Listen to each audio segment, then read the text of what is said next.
लक्ष्य अड्डा पर आपका स्वागत है। आज हम लेके आए हैं क्लास 10 एनसीईआरटी की बुक है वास्तविक संख्याएं, जिसका हम आज पार्ट 1 देखेंगे। चलिए आगे बढ़ने से पहले इस टॉपिक के बारे में कुछ जान लेते हैं। जैसा कि आप जान रहे हैं, वास्तविक संख्याएं कक्षा 9th में भी आपने पढ़ा था। इसमें यूक्लिड विभाजन एल्गोरिथम, जिसको हम कलन विधि भी कहते हैं, कई बार ऑब्जेक्टिव के तौर पे पूछ लिया जाता है। कलन मतलब एक जो है यूक्लिड विभाजन का अन्य नाम क्या है, तो आपको जानना ज़रूरी है आपके लिए कि कलन विधि क्या है। तो इसमें यूक्लिड विभाजन एल्गोरिथम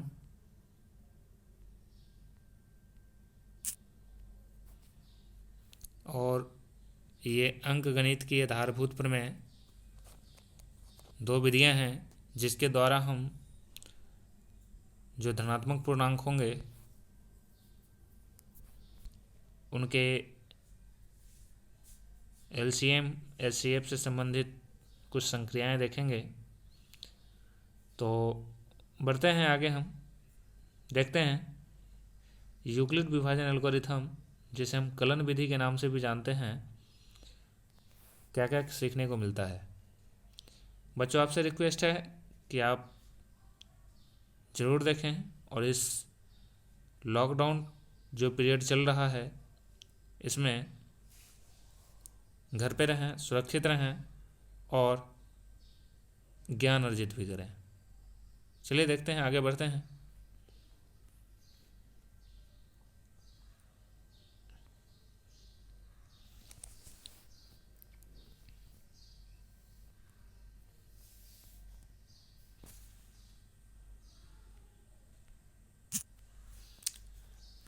यूक्लिड विभाजन एल्गोरिथम में उसको जानने के लिए उससे जहाँ तक कि आप परिचित भी होंगे, लेकिन फिर भी मैं आपको ये क्लियर करूं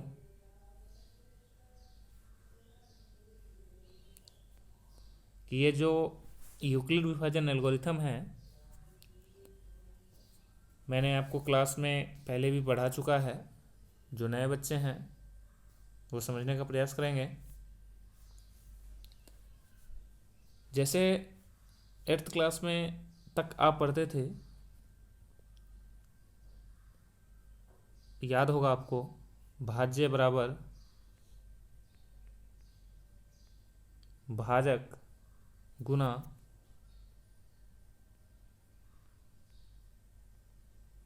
भागफल जोड़ शेषफल। आपने पढ़ा होगा, याद होगा आपको, मुझे ऐसा है याद हो आपको। ठीक है, तो इसी चीज़ को मैं अगर यूं कह दूं एक नाम के रूप में कि यहाँ ए हो गया, ये समझने के लिए मैं कलर चेंज कर दे रहा हूँ आपका। ये अगर ए मान लें इक्वल टू बी भाजक को मान लें, क्यू भागफल को मान लें और जो रिमाइंडर आर शेष को मान लें, कोई दिक्कत नहीं। तो एक इसी भाज्य बराबर भाजक गुना भागफल जो शेषफल से एक नया यहाँ पे फॉर्मूला, मतलब नाम हमने चेंज करके देखा कि ए बराबर बी क्यू प्लस आर। इसके लिए कुछ शर्त होते हैं बच्चों, जो कि वस्तुनिष्ठ प्रश्न ऑब्जेक्टिव में पूछे जाते हैं, कई बार पूछे गए हैं और अब तो और ज़्यादा पूछे जाने की संभावना है, क्योंकि ज़्यादा से ज़्यादा प्रश्न बोर्ड को उठाने पड़ते हैं ऑब्जेक्टिव में। चलिए इसके क्या शर्त हैं देखते हैं आगे। तो यहाँ पे अगर मैं आपसे कहूँ कि शर्त के बाद अगर करते हैं तो ये देख लीजिए, ये हमने फॉर्मूला डिस्कस किया था आपके सामने अभी, ए बराबर बी क्यू प्लस आर, और शर्त है ये आपका। शर्त क्या कहता है कि जो जीरो है और ये जो शेषफल है बीच में और ये जो भाजक है, मतलब जो भाग दे रहा हो उससे छोटा हमेशा शेषफल होना चाहिए, कहने का अर्थ है। और जो शेषफल हो या तो जीरो हो सकता है या जीरो के बड़ा हो सकता है। क्लियर है? मैं ये कहना चाह रहा हूँ कि जिससे हम भाग दे रहे हैं शेषफल उससे छोटा होना चाहिए। क्लियर? साथ ही शेषफल जो है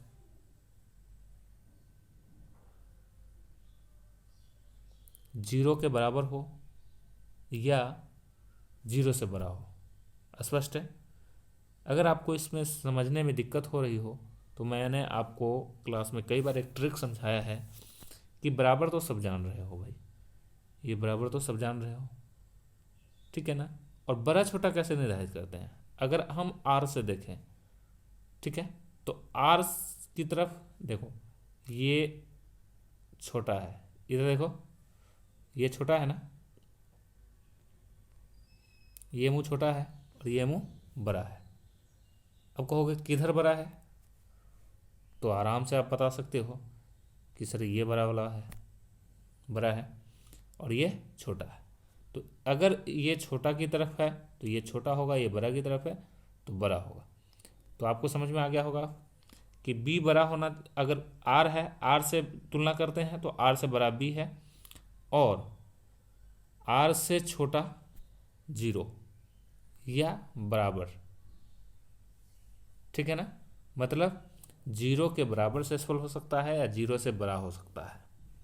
साथ ही भाजक से छोटा होना चाहिए, ध्यान रखना है कि भाजक से अगर बड़ा हो जाएगा तो फिर वह हमारे जो ये नियम है इस पे खरे नहीं उतर देंगे और खरे नहीं उतरने के कारण आपका भाग जो है वह गलत हो जाएगा।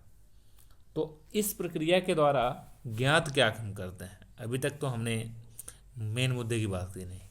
तो आपको पता होना चाहिए कि इस मेथड के द्वारा हम जो है क्या ज्ञात करने का, मतलब क्या पता लगाने के लिए इस प्रक्रिया का यूज करते हैं। तो आप बचपन में भी पढ़ चुके हैं, 8वीं क्लास तक इसका प्रयोग जो हम करेंगे मौसा निकालने के लिए करेंगे। मौ शून्य सौ शून्य मतलब महत्तम समापवर्तक। क्लियर है? HCF जिसे आप जानते हैं, ठीक है। तो चलिए शुरू करते हैं आगे की प्रक्रियाओं को और लेते हैं एक उदाहरण आपको समझाने के लिए। जैसे यहाँ पे हमने एक ये देखा 2 नंबर जो है उदाहरण लिया है 5 और 12 का। सबसे पहले आपको, अगर ये पूरा मेरा बोर्ड है तो सॉरी कॉपी है, तो इसको हमने राइट साइड में कर देना है, मतलब 3/4, 1/3 में ये बना लो, मतलब एक लाइन खींच दो और उसमें हमने करना है एक प्रक्रिया। क्या करना है, 5 से हमने भाग दिया, छोटा से बड़ा में देना है हमेशा, ये ध्यान रखना है, ठीक है ना। 5 से 12 में भाग दिया तो हमारा शेषफल आया यहाँ पे 5 दूनी 10, अगर किया तो 10 और ये आ गया 2 शेषफल। 2 से हमने 5 में दिया तो आ गया 2, ठीक है। अगर आपको नहीं दिख रहा है तो मैं थोड़ा और इधर ले लेता हूँ, यहाँ से 5 से अगर हमने 12 में दिया तो 5 दूनी 10, ठीक है। यहाँ हमने 2 शेषफल आया, 2 को 5 में दिया, 2 दूनी 4, 1 शेषफल आया, 1 से हमने 2 में दिया, 2 बार लगा और यहाँ आ गया 0।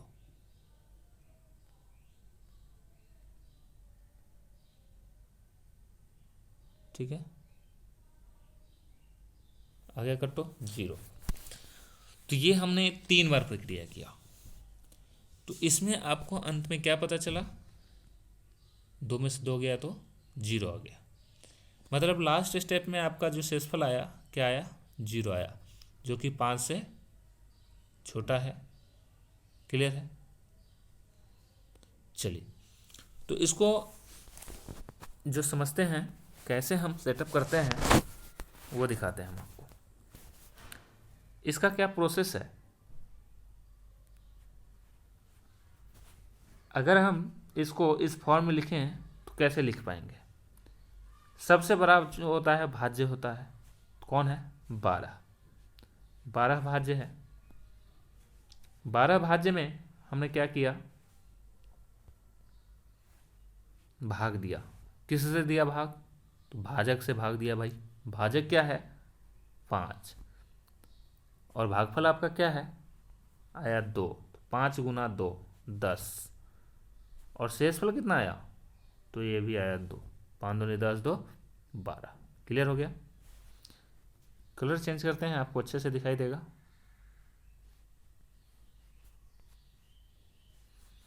उसके बाद इस पूरे प्रोसेस में आपको सबसे बड़ा क्या लग रहा है? भाज्य लग रहा है, सॉरी भाजक लग रहा है। तो भाजक को हम यहाँ से उठाते हैं और ले आते हैं यहाँ। फिर हमने दूसरा प्रोसेस यहाँ पे किया था, देखो ध्यान से। इसमें सबसे बड़ा 5 है ना, देखो 5 से हमने क्या किया, भाग दिया, सॉरी 5 में भाग दिया। किससे दिया भाई? 2 से दिया, जो शेषफल आया था। ठीक है, उस शेषफल से ध्यान रखना, ये वाला 2 मत उठा लेना। ठीक है, 2 जो शेषफल आया था उससे हमने भाग दिया, ये वाला। ठीक है, किस में दिया? 5 में दिया था। कितना बार हुआ? 2 बार लगा भागफल, जो शेष 1 आया। ठीक है, फिर इसी प्रोसेस को अगर हम दोहराएं तो 2, ये वाला 2 बराबर किससे भाग दिया? तो इस 1 से दिया। कितनी बार दिया? गुना 2 बार दिया। क्या शेष आया? 0 आया। जब हमारा शेषफल 0 आ जाए तो इसका मतलब यह हुआ कि हमारा जो प्रक्रिया है यूक्लिड विभाजन का वो फुलफिल हो गया। शेष या तो 0 आ गया या भाजक से छोटा आया। ठीक है, भाजक अंतिम बार क्या था हमारा? 1 था, और 1 से छोटा है ना, तो इसीलिए हम यह मान सकते हैं कि अब हमारा आंसर आ चुका है। और हमारा SCF क्या होगा ये यहाँ पे डिसाइड करने वाली बात होती है। तो जो अंतिम प्रोसेस होता है उसमें जो भाजक होता है वही हमारा SCF होगा। मतलब क्या? SCF जो होगा, SCF हमारा ये भाजक होगा। तो इसीलिए यहाँ पे लिख सकते हैं HCF इक्वल टू क्या हो जाएगा? 1। ठीक है, इसको दूसरे तरीके से मतलब आंसर में कैसे लिखना है वो हम बता देते हैं आपको साथ साथ। ये तो एक प्रोसेस हुआ, इसमें हम आंसर में कैसे लिखेंगे? HCF ऑफ किसका? 5 और 12 का क्या आया? 1 आया। ये आपका उत्तर हुआ। ठीक है, तो आशा है समझ में आया होगा। ठीक है, 1-2 क्वेश्चन और देख लेते हैं और फिर आपको मिलेगा होमवर्क जिसे करना है, और आपको हमारे टेलीग्राम ग्रुप या व्हाट्सएप ग्रुप या जैसे हो सके संभव आप उसमें बना के भेजेंगे हमें, फिर हम मूल्यांकन करेंगे और आपको अगले दिन बताएंगे भेजे जाने वाले विद्यार्थी का नाम जो सही भेजा होगा। ठीक है, तो चलते हैं आगे, देखते हैं कुछ और क्वेश्चन जो कि बुक के हैं।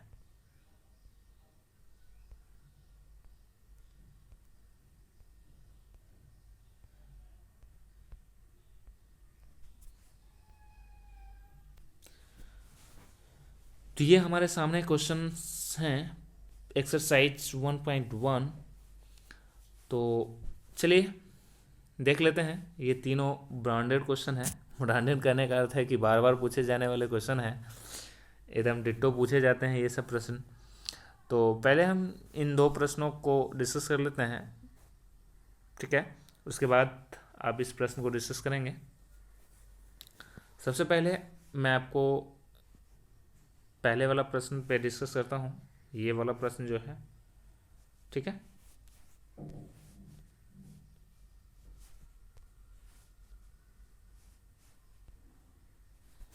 चलिए देखते हैं पहला जो प्रश्न है 135 और 225 का एचसीएफ कैसे बनाएंगे। अब फटाफट बताएंगे हमको क्या करना चाहिए। हमको पहले डिसाइड करना है कि 135 और 225 में कौन बड़ा है। तो 135 और 225 में आप फट से बता देंगे सर कि 225 बड़ा है। तो 225 को कहाँ लिखना चाहिए, अब मुझबानी बनाते हैं हम यहाँ, ठीक है ना।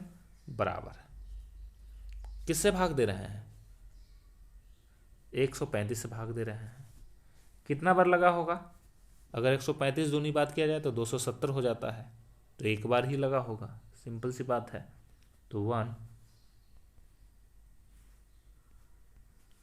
बाकी तो शेष बच गया होगा। तो 135 घटा दो तो 5 में 5 गया 0, 12 में से कितना बचा 2, एक हाथ से ले लिया तो 12, 12 में से 3 गया 9, यही बचा होगा। चलो अब क्या करते थे कि ये वाला जो पोर्शन, ये वाला जो भाग है इसको उठा के ले आते थे यहाँ, मतलब 135 को हमने क्या किया, फिर भाग दिया किस से, शेष से, मतलब 90 से। और 90 से कितना बार, एक बार ही लगेगा, प्लस कितना आएगा, यहाँ जाएगा 45। शेष घटा के देख लेना है फटाक से, ठीक है। अब क्या करना है, इस 90 को उठाना है, बराबर कितना से भाग दिया होगा, 45 से। कितना बार लग गया, 2 बार, और कितना शेष आया 0, क्योंकि 45 दूनी 90 हो जा रहा है। तो चलिए हमारा काम तो ख़त्म, शेष 0 आ गया, मतलब हमारा आंसर आ गया। तो आंसर हमारा क्या होता था, आपको पहले बता चुके हैं, आंसर क्या होता था, ये वाला 45। क्लियर है। तो आपके सामने ये मौजूद है आंसर 45, मतलब HCF किसका, 135 और 225 का कितना, 45 उत्तर आ गया। तो अब आप बना सकते हैं। आपके लिए मैं प्रश्न दे रहा हूँ होमवर्क में, और आपको बताना है। व्हाट्सएप ग्रुप जो लक्ष्य अड्डा का है, टेलीग्राम ग्रुप लक्ष्य अड्डा का है, इन किसी भी प्लेटफॉर्म के माध्यम से आप हमें सॉल्व करके भेजेंगे। तो चलिए, और अनावश्यक कॉल नहीं करेंगे, सबसे बड़ी बात, ठीक है। आपके लिए मैं मेहनत कर रहा हूँ, तो आप अनावश्यक कॉल नहीं करेंगे, आपसे यही गुजारिश है। तो चलिए देखते हैं होमवर्क के लिए आपका जो है ये नोट कर लीजिए, 1.1 का 2 और 3, साथ ही एक एग्जाम्पल भी नोट कर लीजिए। ये एग्जाम्पल आपके लिए है, पहला एग्जाम्पल कर लीजिए। पहले एग्जाम्पल में ये आपका ये भी इम्पोर्टेंट प्रश्न है, ठीक है। ये वाला 4052 और 12576, इसका यूक्लिड विभाजन एल्गोरिथम का प्रयोग करके क्या निकालना सिखाया है हमने आपको आज, HCF सिखाया है। क्लियर है। तो उम्मीद है समझ में आया होगा। अगर नहीं समझ में आया है तो कमेंट ज़रूर करें, और साथ ही आपको कैसा लगा वीडियो ज़रूर बताएं, ठीक है। और अपने साथियों को शेयर कर दें, जिससे कि उनका भी भला हो सके। धन्यवाद।